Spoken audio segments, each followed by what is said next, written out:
My eyes darted around the lobby of the hotel. Something was off.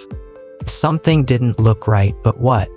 I needed everything to be perfect, beyond perfect. I needed everything to be immaculate, spectacular. Despite the fact that my hotel only brought in the elite of the elite, I wanted the reviews to be glowing. And Parker Ryan, acclaimed travel journalist and hotel reviewer, must not be disappointed. Everything and anything he wanted, he was going to get. And if I happened to make a friend along the way, all the better. My therapist said I'm lonely and I need to make friends. I wasn't sure I agreed, but whatever. I was too busy to be lonely. My days were full. It's my responsibility to make sure that my guests are happy and my staff is taken care of. It's impossible to make friends or be lonely when you're the big kahuna and work 80 hours a week. I had no time for either. I'd arranged for Mr. T.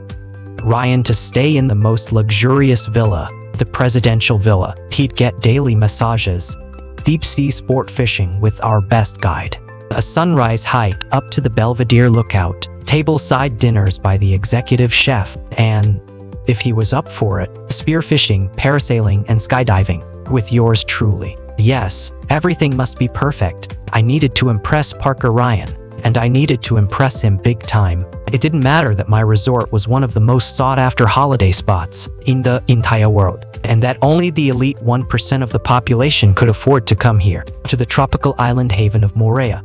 I had other properties, and they needed the exposure too. So if Parker Ryan wanted to come here to Moorea and interview me, he was going to get star treatment all the way. He just couldn't take my picture. I continued to stare at the framed painting of a tropical sunset hanging above some wicker chairs. Something was off.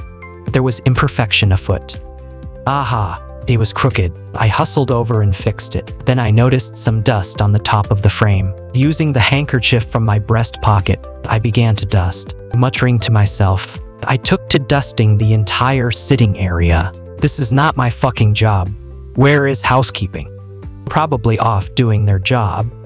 They'd get to this room later. I immediately chastised myself for my thought. My staff was actually fantastic, and I had nothing to complain about. I was letting the nerves get to me. I'd just never agreed to an interview before, and it was stressing me out. I prided myself on my ability to remain under the radar and out of the public eye. I maintained an anonymity most people with my level of wealth found difficult to keep going. I could walk into a bar anywhere in the world right now, and no one would know who I was. No one would know that I'm Tate McAllister, a billionaire and hotel magnate, and I intended to keep it that way. I glanced at my watch as I continued to dust, desperately trying to rub out a smudge on the glass top of the side table. No smudges. There would be no smudges in my hotel's review.